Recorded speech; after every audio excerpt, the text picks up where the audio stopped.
We have finished basically church history up through the imperial church age. We've gone through the apostolic time period up to the imperial church with the time of Constantine, and we are now sort of moving into that time period where some might call it the Dark Ages. And I apologize right now. Jason and I have taught through this before, and this next section kind of gets a little tough. We're going to try to move through it as quickly as we can. Okay, depressing. All right. Depressing, sad. But by the time you're done with it, you'll be really excited for the Reformation.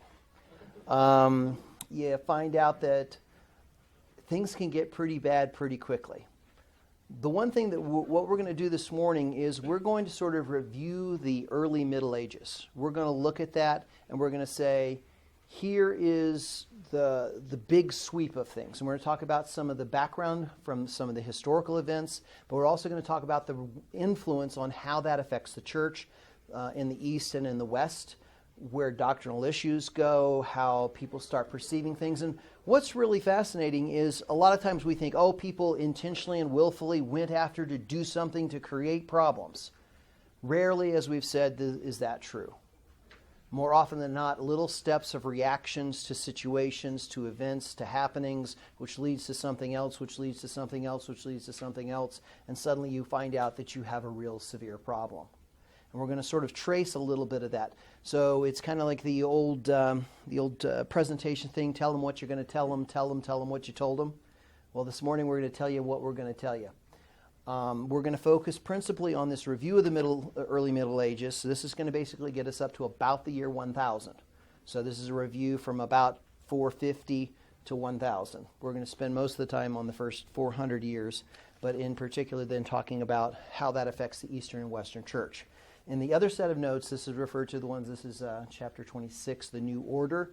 This basically is sort of, if you will, detailed supplement, which talks about some of the kingdoms. We're going to talk about the barbarians that are coming in. This outlines sort of what they did, where they were. So I'm not going to spend a lot of time there. I'm going to just reference it. A little bit about Benedictine monasticism. Going to reference it again because we're going to go through and talk more about monasticism, the papacy, and the Arab or Muslim conquest. There's a lot of details of dates in there. So we're going to overview it, and this then will be reference material that will allow you to understand in more detail. We don't have time to go through all of the gory detail of it. Besides, there were a lot of battles and a lot of things that happened. So,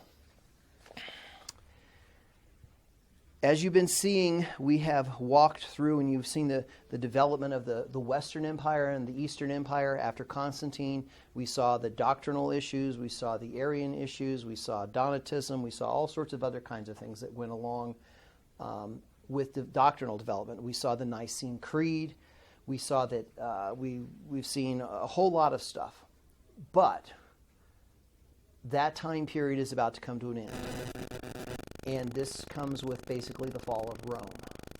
And between the time of the basic fall of Rome and what was referred to typically as the Renaissance, and again, that's Renaissance as in Europe, not other places. So Renaissance is a very specific term, very specifically to a very specific geography. All right? Because what we're going to see is in the Islamic world, former Christian world, then Islamic world, vastly beyond anything that was ever attained in Europe for a very, very, very long time. We're going to talk real briefly about that. So, we're going to again look at from around 450 to around 1000. But this is basically the time of the fall of the Roman Empire, the development of the Dark Ages before the Renaissance. The first thing we're going to talk about is population decline. Now, people sometimes don't think of population decline as something that's relevant or important. But if you have less and less people, you have two things that are going to come about. You're going to have less workers, because remember, we're not talking in the industrial age, right? It's not like, hey, just build another factory, put 3 more robots in place, and off you go, you can produce 1 billion more widgets. It was all hand done. So divide the population by 50%, you can produce 50% less, assuming everything was equal, which it isn't. And the population decline during this time period is really, really significant. By AD 600, okay, so roughly 150 years after the effective fall of the Roman Empire in the West, by AD 60, we have a population in Europe of about 2/3 of what it was 150 years earlier. So in the United States, that would be taking a roughly 300 million population and cutting it down to 200 million. All right. In China, you're going from 1 billion plus to 600 million. So your example, you're talking about the city of Rome, that at one point was 450,000. Well, the cities are even worse. Yeah, and it dropped to 20,000, so it became not just dropped, it also became largely. Yeah, the cities basically become almost non-existent. So this is just general population, but as Jason's pointing out, in Rome, a 450,000 population in the city of Rome around the time of the last apostle or last New Testament writing goes down to about 20,000. For size sake, 450,000 is roughly the size of downtown Denver. So Yeah. if you took Denver proper, Yeah. it has a population of roughly 500,000 people. And you're talking about that size city all of a sudden becoming the size of not even Casper. Yeah. So think about the ramifications of an empire where your capital city basically becomes a small town, and not a very effective small town, not a very populous small town. Now, there's many reasons for that. I'm just going to touch on them. Again, they're in your notes. There's a lot more detail about it. But climate. Yes, we had climate change back then. We have climate change all the time. There was about a 400-year time period where the weather got colder. Not going to go into the climate science behind it, but there was a 400-year time period. What would happen if the climate here in Colorado got colder? Would we be able to grow as much? Would we be able to do as much? Frost comes earlier, snows come earlier, or frosts go later and snows come earlier. The rain patterns shift, etc. Climate change. So, therefore, your agriculture is going to suffer. There's a lot of other things that are going to change because of it. That happens, so crop yields drop. What happens when crop yields drop? People get hungry. People can't eat. Famine, pestilence. Okay, that's one thing. That was the only thing, the Roman Empire might have been able to survive it, right? Adjust things, shift, import stuff from other places. You can always. It's amazing what we can absorb, right? Your budget can absorb a 3% hit. Try going a 3% hit times a 3% hit times a 3% hit times a 10% hit times a 3% hit. It gets really bad really fast. And that's what we're going to see happening. So we have climate. We have plagues. We're so used to modern Western medicine, but try turning the clock back 100 years. We're in 2016 now. Try turning it back to 1916. What has happened in medicine in our life, 2 generations, 3 generations lifetime? Yeah, antibiotics, surgery, computer technology, X-ray, you name it. Huh? Aqueducts, yeah, aqueducts. All sorts of things. But think about a time where not only you're not producing as much food, but now you have plagues, in particular things like bubonic plague. Bubonic plague is a rat born from fleas, typically, and it kills people. And we're going to see there was in 541 a outbreak in the Eastern Europe, and it spread across the continent. And we're going to see that those plagues hit all the time for the next 500, 600, 700 years. And think about that. Now your cities are broken down, your population's going down, your agriculture's going down, your climate's getting worse. Now you get hit by plague. And in, I think, one instance, they had, in 1 year, the population of Constantinople dropped by 40 to 50%. So that means 450,000 down to 250,000. 1 year. So when you get plagues hitting you, if you notice here, the Roman Empire didn't just fall just because. Politically, what do you think is going to happen? Things are going to get so much better, right? The other thing about those was the illiteracy rate, Yeah. which will play into our priests and everything else. Yeah, we're gonna talk about education in just a sec. Yeah. Yeah, and so there's no rational means. So we start getting all the burning the witches and stuff. We kind of laugh at it. Great Monty Python skit. It's true because now that there's people not thinking rationally about it, and so there's the rise of superstition and all these other things. And Yeah. now we're going to see saints venerated because they're just looking for Anything and everything. to be able to counter these things. They don't Yeah. understand. Yeah, when you have no medical solution, again, you have educational drop. We're going to talk about that. There are so many different things that start factoring in here. We think that everything works well because it just works well. There are so many factors, in particular stability, that is going to make a huge difference. If your life is chaotic, what can you actually accomplish? Not a lot. Okay. Helpful hint, stop making your life chaotic and you can accomplish more. And you keep going, I wish, I wish, I wish. How do I do that? Speaking from someone who's done that, right? Yeah, oh yeah. My life's not, no chaos at all. So, you have the population drop, you have plagues, you have climate change, and of course you have war. Because in the other notes, you can actually walk through here. You got the good old Vandals. You know where the word vandalism comes from? These guys. The Visigoths, the Franks, the Ostrogoths, the Alains, the Lombards. There's you name it.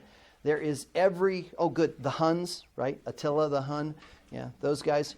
You find out that pretty much the Roman Empire from the north and from the east, it's just constant invasions. And a lot of people go, well, gosh, why were they leaving their homelands? Because people from the east were pushing them out of their homeland, so they came into Rome, the Roman Empire, and then, of course, those people got pushed out and went someplace else. And what you find out is people like the Vandals come in, try to take Rome, they fail. They go across into Spain, an Iberian Peninsula. They get there, and then the Visigoths come through and get them and push them out. And then they go to North Africa and go across North Africa through Carthage and Hippo. Remember we talked about Augustine? Augustine dies as the Vandals are sieging the city of Hippo in 430. So you're just talking about constant fighting. Okay, how well does your civilization work when you're constantly at war? Not so good. So if you notice here, this isn't just one thing that's happening.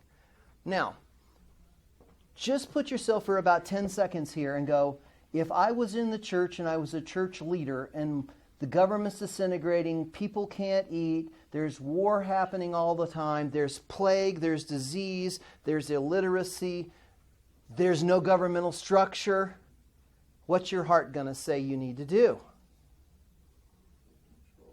Run away and hide in a monastery and ignore it all, right? Fill the gap. Fill the gap.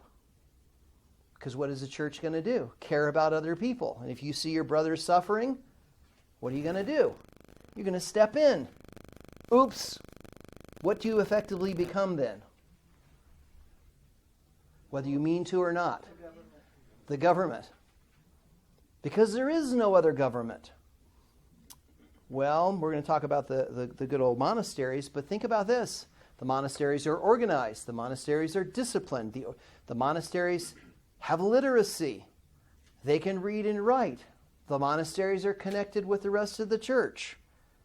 So you have a structure. You have communication lines.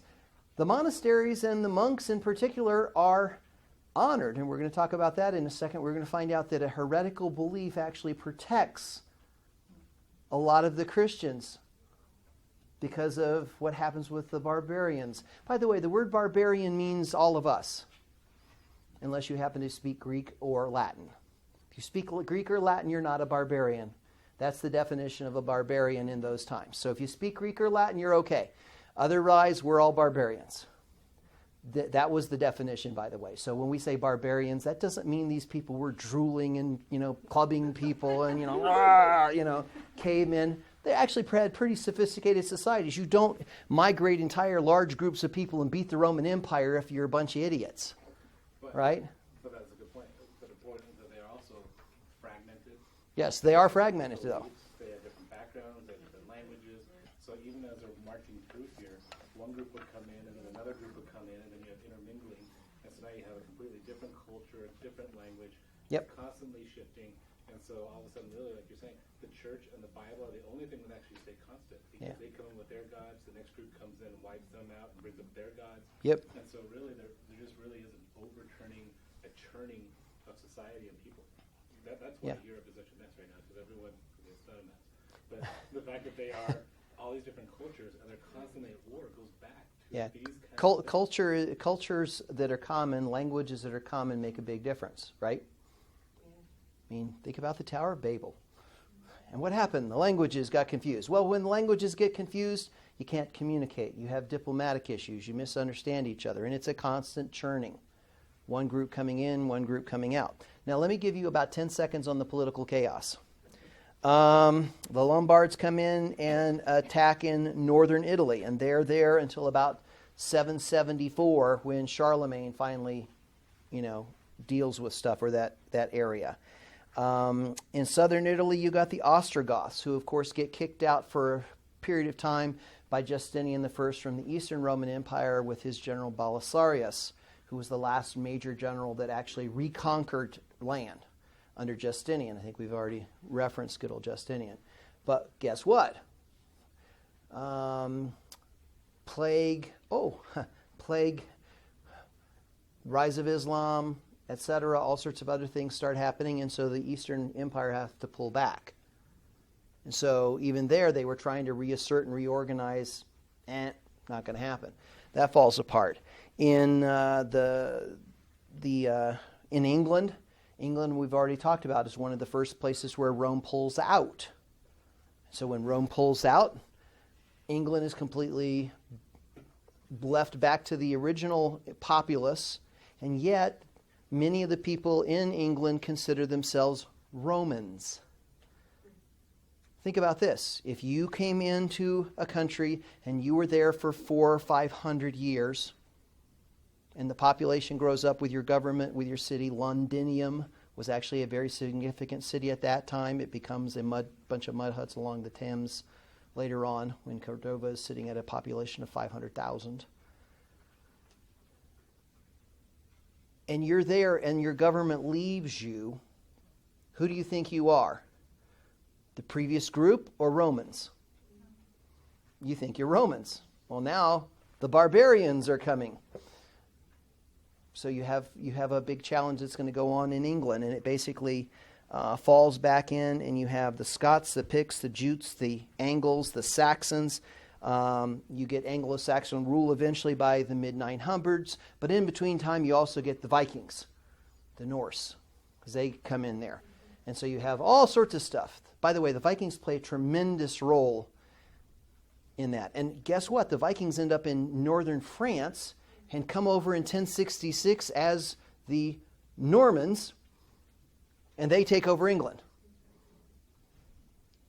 The Norman conquest under William the Conqueror in 1066 at the Battle of Hastings. And that's where Normandy came from, yeah. Well, Norman is Norseman. Norseman, yes. It's the Norsemen. And now you know why England and France don't get along, because all the people who were from France went into England, but they claimed the lands in France. Then the Franks, who were one of those tribes who actually dominates that region, are now at war with the Norse, who are now ruling England and part of France. I think it was like the 1500s when the last piece of France, and I think it was around Calais, if my memory serves me. Bordeaux. Was it in Bordeaux? The whole chunk of the southwest of France near Bordeaux. Yeah, near Bordeaux. Where the wine is, it was England that sort of. Yeah, and England finally, the French Franks finally kicked out the Norman Brits. Yeah, about 1500. Yeah, around 1500 something. A little piece of Calais was still there. See, history's a lot more complicated than it looks. You ought to see a map of Europe and how it moves. There's a really cool one. I'll send you a link for it. Yeah, so it's quite interesting to watch what happens. So, am I giving you the idea of political, economic, social upheaval and chaos? In France and Germany, which was Gaul, which was basically under Roman rule, eventually the Franks take over, and then it's the Holy Roman Empire for a while under Charlemagne around 800, and eventually that splits off and you create quote-unquote modern-day France and modern-day Germany, even though modern-day Germany actually wasn't modern-day Germany until just, less than a century ago. The idea of the fact that it's the Holy Roman Empire. Yes, the Holy Roman. 600 years after the fall of Rome, Charlemagne still decides, I really want to call it the Roman Empire. Yeah, they want to call it the Roman Empire. 650 years earlier, what Rome was like, and he wants to reestablish it. People do not have short memory. Yeah, people want to try to reassert stuff. Of course, it gives you prestige if you call yourself the Holy Roman Empire. But in Spain, you have the Vandals and the Alans. The Visigoths eventually come back over. They take over, but they kind of leave things in place. So you have this feudalism. You have some of the Roman laws. You have a lot of the customs. And later on, the Muslims, or the Moors, who are become Muslims, take over the Iberian Peninsula. And they basically come in 711. They finally get turned back at the Battle of Tours in northern France in 732. Charles Martel, Charles the Hammer. Charles the Hammer, we'll talk more about him. But they come in there and they basically rule the Iberian Peninsula until the 11th or 12th century. Eventually the French come back. I'm using modern terms here. The French come back over the Pyrenees into Spain and help the Spanish, Vandal, Visigoth, whoever they are now, former Romans. They start taking things back, and eventually Granada finally falls in 1492 to Queen who and King who? Isabella and Ferdinand. Okay, so that's the last of the Moors in Granada in 1492. Which is why she sent Columbus. Yeah, that's why Columbus, yeah. So she sent Columbus. So, very interesting, who, by the way, is Italian, not Spanish. Huh? That's right, all the Italians know that. And of course, Portugal's involved in this too, but they weren't called Portugal at the time. But, all that stuff's going on. So if you notice here, things are shifting and moving constantly. So you have political chaos. Now, with that political chaos, climate chaos, agricultural chaos, literacy chaos, organizational chaos, structural chaos, things are going to go really well for Europe, right? And again, who steps in? The only people who have organization, structure, literacy, communications, agricultural discipline, and, oh, by the way, they have that really supernatural thing called God. Except, what do you think's happening with pretty much everybody going on there? Do you think it's, the Word of God is reigning supreme? Nah. People start adapting to times and they start losing what's going on. Now, just think about this. I'm just going to give you a modern day example. Here at Southside, we really try to make sure we understand God's Word, understand how it applies. That's even why we're teaching church history. Look, God didn't just stop at Acts. He continued on. He used it. Well, there's things we can learn about how God's Word is used or misused. Now, what happens if over the next 5 years, just 5 years, all the elders are dead for whatever reason, bubonic plague, lack of medicine, pull our hairs out. See, already started. All of our teachers are gone. Half our male population is gone. Most of our young people are spread around. They're the few remaining ones. Our older folks are dead for whatever reason. Sounds like a plot to a modern movie. Yes, plot to a modern movie. Yes, some apocalypse or something. Your life expectancy goes from mid-70s to early 80s down to I'm older than Calvin was when he died. Or real close. You're back down in the 40s and the 50s, and the average life expectancy, like in London in the 1800s or something, was like 32. Now, that's average, because lots of kids died. 50%, mostly baby died. But once you got past 20, then you could live into your 50s, sometimes 60s. What do you think would happen to the theologic background of this church the growth of the people in this church. And of course, the rest of society is falling apart too, simultaneously. Now you get somebody who's working really hard and trying really hard to do the very best they can, but they have no background, they have no training, they have no education. Oh, by the way, they can't even read the books. This wonderful videotaping stuff we're doing. Except I'm already dating myself calling it videotaping, right? Recording digitally. You can't even get to it because there's no internet. There's no access to it. The books on these shelves are gone. You can't read them because over the time the education starts falling apart. What do you think is going to happen to your understanding of God's Word and your application of it? It isn't you're going to say, hey, let's become heretics. People are going to just start falling back into natural patterns. And I'm not excusing it. I'm just making sure you understand these decisions and these paths were not some kind of intentional, let's become a bunch of heretics. Reality, and this is happening not over a few days or a few months, the microwave society we live in. We're talking decades and centuries. Things that happen in the 400s come to fruition in the 800s. But the patterns are all in place, and they all start moving. And you start seeing all of that stuff.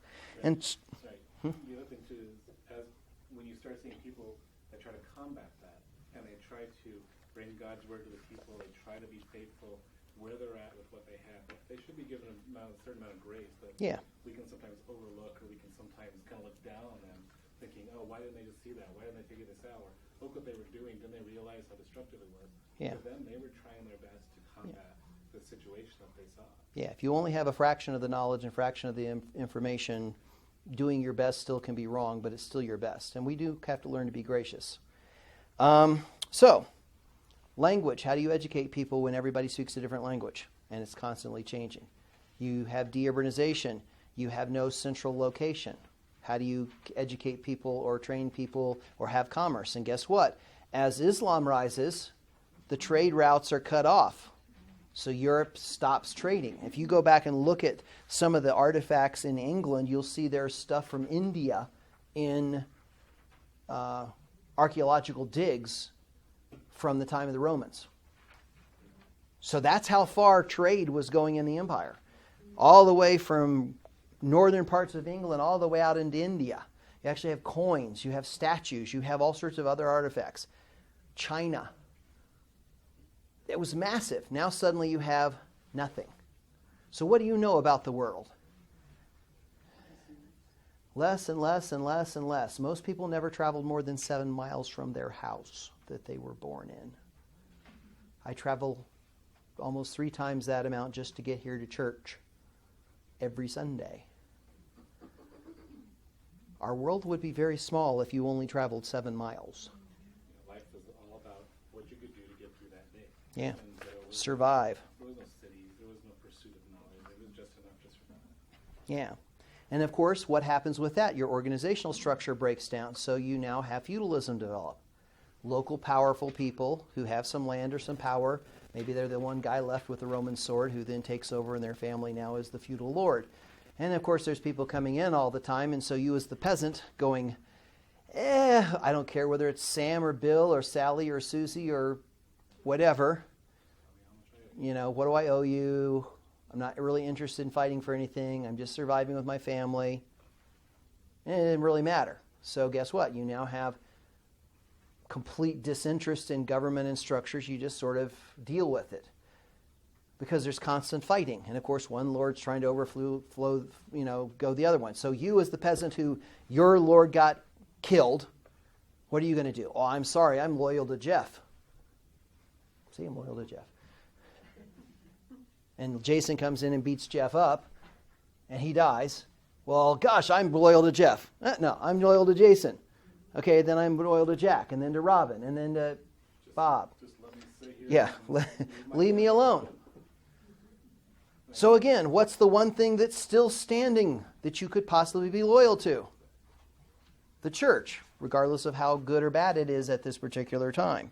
But if you do this for hundreds of years, Yeah, hundreds of years. that becomes the norm. Yeah. That's just the way it is. And anything different than that now becomes different. And, Yeah. and that's not what we do. That's not how things work. Yeah. We are We're not very good much at different. people of habit. Yeah, we're very good at leave me alone, let me live my life, don't change things, it's scary. That's why it's tough in our world, because things change all the time. It gets scary. So, you have isolation also. You have feudalism, you have trade, you have agriculture, you have illiteracy, you have population decline, you have deurbanization. And yet you have the church. And we're going to see some significant things that go along with there. But let me just toss in here, you also now have the rise of Islam, which is going to affect the Eastern and Western churches. It's going to affect the landscape. A lot of people go, oh, the North Africa is Islamic. It used to be, oh, North Africa was Christian.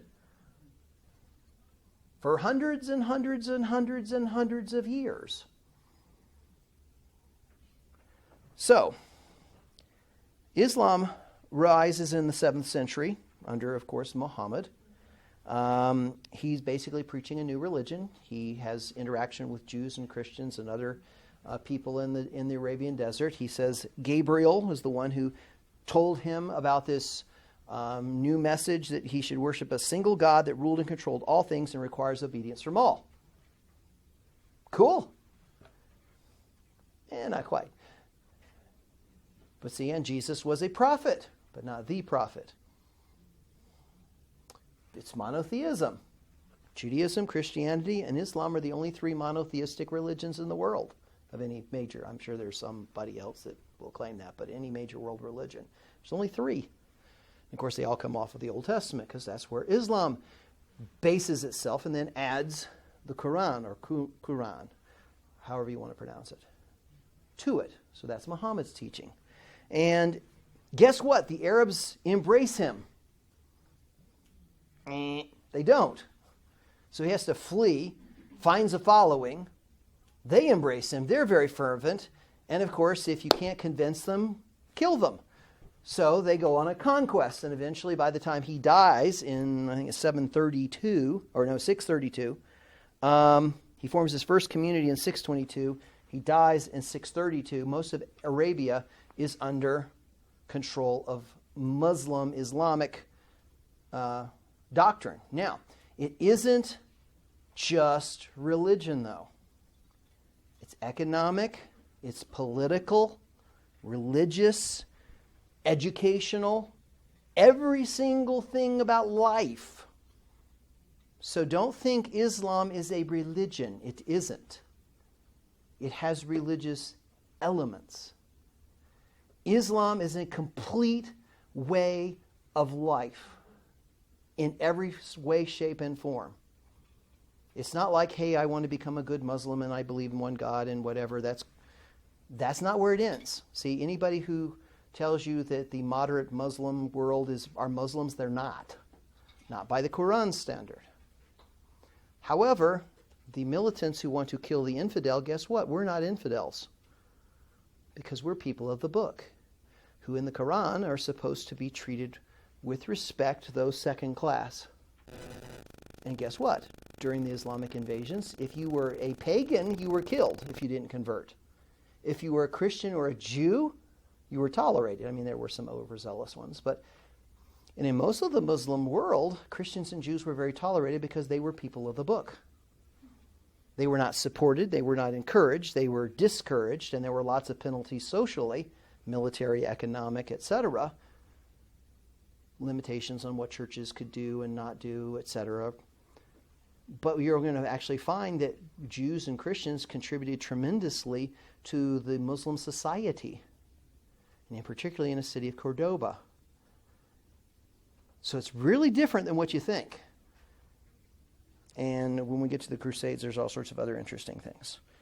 Now, eventually at the Battle of Tours in 732, Charles Martel pushes back the Muslim advance because they pretty much devastated everything up to the gates of Constantinople, all the way through North Africa, into Spain, up into France, all the way across, out into Persia, Arabia, you name it, they had it. They basically won the battles. Constantinople stopped them. In fact, they were scary. Yeah. Effective. They were really, really good. That's why Charles Martel had to come in, because they take over all of Europe. Yeah, they were ready to take all of Europe. So Charles Martel came from Charlemagne, knew they had to come back and fight him back, otherwise this was not going to end. Yeah. And eventually, because of that defeat, you end up with political and economic civil war in the Islamic world because, again, it's not just religious. It's economic, social, and political. And therefore, when somebody fails as a leader. Now, that does not account also for the separation early on after Muhammad's death of the split of who is in charge and who is the true prophet, next leader. You end up with the Shia and the Sunni, and of course then there's also the Sufi, which are the mystics. But you end up with the Shiites. We hear nowadays the Shiites and the Sunnis. They don't get along with each other. They're Muslim. Iran and Iraq, Sunni, Shia, war. Okay? Because they don't get along because who had the correct succession? Who was the one who's supposed to be leading? Now, of course, you got ISIS tossed in there. You got all these, all sorts of stuff that's going on. But it goes all the way back to after Muhammad dies. You get this split, and then you have civil war, and then you have all sorts of stuff that goes on. Irrespective of all that, we can also thank the Muslims for saving all sorts of ancient literature, technology, agriculture, science, developing it. In 1453, when Constantinople finally falls, who are the principal people in the army? Christians. Interesting. Because they were under the rule of the government. Oh, wait a second, you mean, but they were still Christian. So how would you like to be a Muslim ruler with Christian soldiers? You like it because they're very loyal, and God says obey the government. They're very good, actually. Quite fascinating what you see coming out of that. Question? I think we need to know the jihadi shock troops of the Ottoman Empire were children who were taken from Christian parents specifically for the purpose. Yeah. Their parents were killed, and the children were raised to be the shock troops of the empire. Yes, the shock troops, the Janissaries, eventually we'll talk about them. Yeah, it's quite interesting, the whole dynamic. It's never as simple as it sounds. I wish it was, but it isn't. It's much more complicated. Now, during this whole time period, you're going to see that a heresy, the Arian heresy, actually protects the church in Europe during the invasions. And you're going, how in the world can an Arian heresy protect the church during the invasions? But one thing about the Muslims. What's that? They're the ones that kind of brought Europe back out of. Yeah. Because now all of a sudden Europe had to start caring about what's happening around them, right? Yeah, they had to begin looking outward because things were coming inward on them. And eventually, out of that city of Cordoba, which had 500,000 people in it, 2 miles of street lights, the highest level of learning in the empire, etc., that's in Spain. And guess what? That's where all the learning, the Jews and the Christians, and all, that's one of the central places that bring it back into Europe, all of the education from Rome and Greece. And then also during the Crusades, we also see that brings the Greek language back. The Muslims spread all the way across all of Asia. They actually brought back trade. Yeah, they brought back trade, they brought back all sorts of stuff. It's quite fascinating. But let me get to the Arian heresy. Remember the Arians? About the being with the deity of Christ and the nature of Christ and all that kind of stuff? Many of the conquering tribes that came in from the north out of Europe became Arians. Therefore, when the Arians come in, they're looking at it and going, oh. Or when they come in, they're looking at the Arian influence there, and they say, well, that's fine, that's polytheism, 3 gods. And then they go, that's fine, cool, we'll leave you guys alone. So the church and the monasteries, instead of being wiped out, were left alone because of the Arian heresies. Later on, the popes start sending out Nicene doctrine and reconverting the people. back to a Nicene doctrine as opposed to an Arian doctrine. But because of that heresy, when they came through, it looked polytheistic to them, and the pagans were really cool with that because they were polytheistic.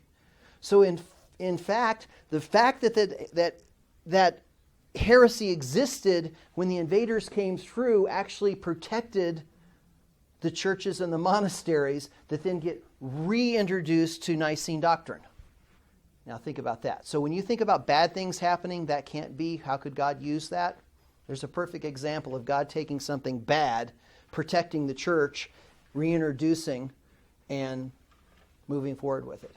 It's quite fascinating. Okay, I'm going to stop here after I get finished with Charlemagne and jump into the church. But Charlemagne is around AD 800. Okay, he gets crowned Emperor of the Holy Roman Empire on Christmas Day, AD 800. The significance of that is he's trying to reestablish order, education, writing, schooling, etc. in Europe over his stuff. The other thing that's significant is the Pope, which means father, crowns him. What does that tell you? Church is the top authority. And he is crowned by the Pope as the Holy Roman Emperor. So the church has dominance. Remember, in the East, it was the state that had dominance. In the West, the church had dominance. That's why it was so significant. I mentioned this before, when Napoleon took the crown from the Pope and crowned himself Emperor of France. Because he says, no longer does the Pope have sway over France. I, Napoleon, do. So very big shift in symbology. Symbols are rather important. It sends messages. Us, we're like, put the crown on the head, who cares? But that was a big deal when the church does this with Charlemagne. And Charlemagne does try to reintroduce education, organization, structure, writing, church schools. If you wondered where church schools started from, he set up schools specifically in the monasteries and the churches to educate the people. Because again, the monks were the only people at this time that could read and write. Because they had to at least know something to be able to teach the people. Now, that's not always the case. All right. I'm going to stop there with any historical events from it. But let's look at what happens in the East, though. We've seen all of the historical events again. The East doesn't get affected as much, but it still gets affected by problems with plague. It still has wars. It's still fighting for its life. But remember, the Eastern Church was under the emperor. The Western Church, there is no emperor. Even though the Eastern emperors try to oversee the popes in Rome, eventually they have to give up. After the Byzantine fleet is defeated, they have no influence. So again, who has power? Rome does. So the Byzantine Empire basically falls back to basically today Greece and Turkey. Had a little bit extra, but that was it. Modern day Greece, modern day Turkey, that was the Byzantine Empire. And that's all that's really left. But it lasts until Constantinople falls in 1453. So some people say the Roman Republic began around 515 BC, and the last vestiges of its influence fell in 1453. Again, it was a republic up until Caesar, then it became an empire, and then it split as an empire and became a different empire. But that the influences of the Roman Republic out of Rome, that's 2,000 years. Pretty significant. So we also see some challenges that come in there is that because there's more peace in the East, they also have more time to fight. Right? Nothing better to do with our time. We don't have to survive. Let's argue about artwork. And they do. They go on and start talking about the natures of Christ. And then, of course, if you're going to have a nature of Christ, how in artwork do you depict nature of Christ? Is it man? Is it divine? How do you do it? What happens? And you get in all sorts of war. And of course, there's people that are coming from the Islamic influenced world. In the Islamic influenced world, no images of deity. Right? And by the way, never mind. That's a whole other class. We don't have time to cover that. The thing that you now see is they've got to come to some conclusion as to the nature of Christ, and that is eventually resolved in the Council of Chalcedon. Now, the Council of Chalcedon is in 451. There is still some West involvement, because remember, Rome's not quite dead yet. They're getting close. But what they're going to end up doing is they're going to end up defining that Christ is fully God and fully man, and we can't explain it. Good answer. So they're not worrying about the fights over the humanity of Christ or the deity of Christ, which is eventually is going to create other heresies and other issues between Alexandria and Antioch. But that's the Chalcedon Creed. That's the important thing. And again, that was because at this time the East still had relative peace. There was no rise of Islam at that point.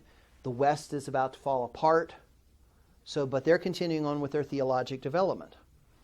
In that, though, the Eastern Church is still being controlled by the emperors and remains that way all the way to the end and the fall of the Byzantine Empire.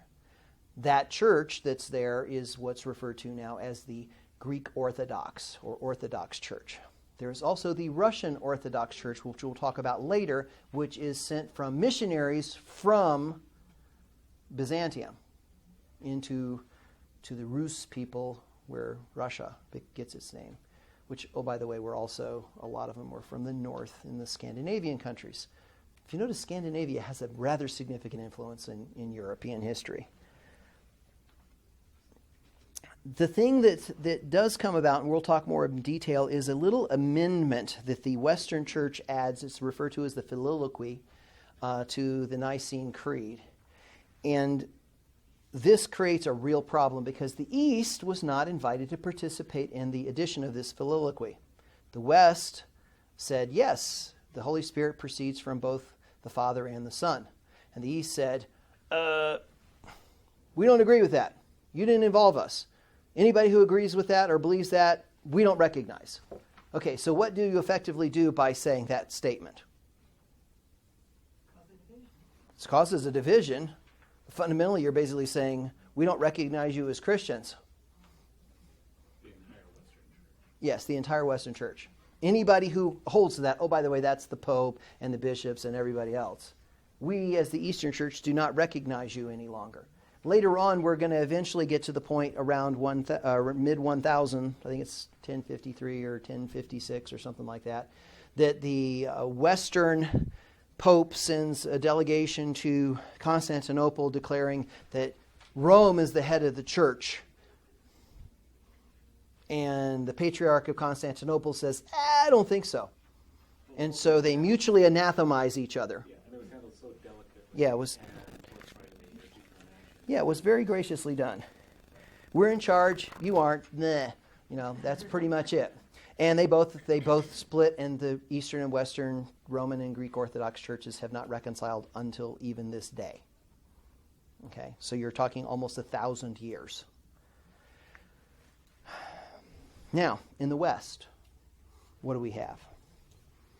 Well, we see that Arianism that protected the church, because a lot of the tribes that came in adopted an Arian view, now leave the Western Church intact and in place.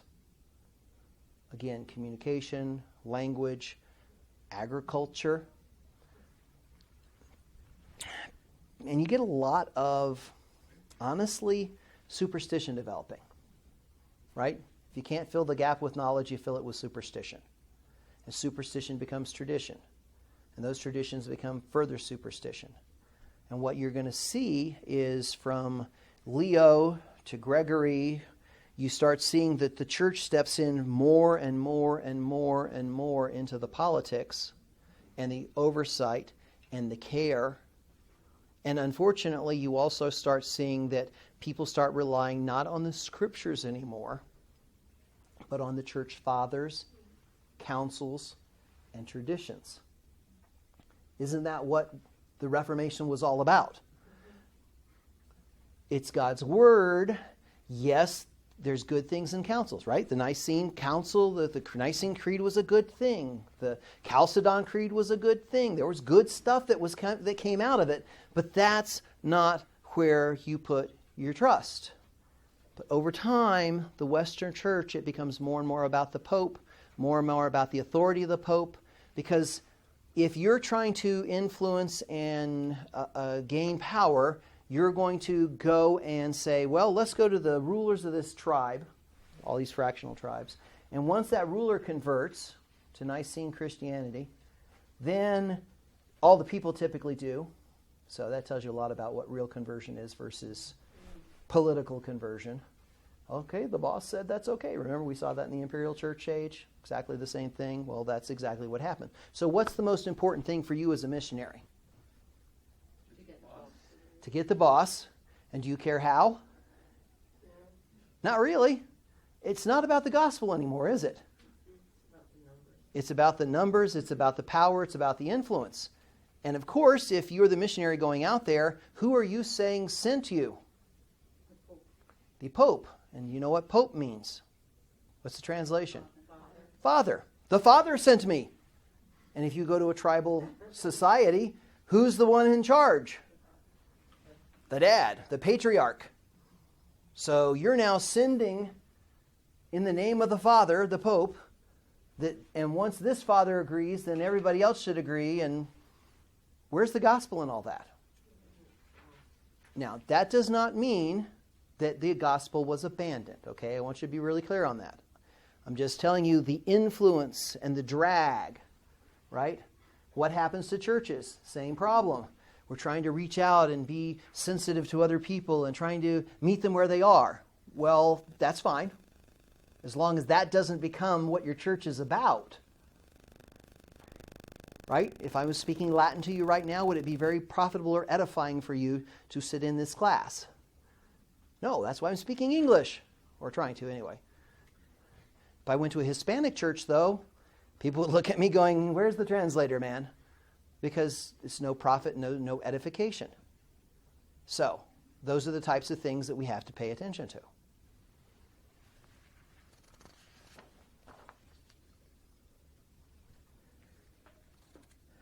The last thing that we have to realize is the influence of monasticism. That influence, we end up with the Benedictine rule, we end up with a whole bunch of other rules. But the thing about the monasteries is they are where people are. They are communal. They are organized. They are literate. They have communication. They have trade. What happens good out of that? Literacy and agricultural Yeah. techniques and all Yeah. sorts of technology and things like that. Yeah. The monks are tremendously capable. The early popes are very gracious and caring for their people. They really are.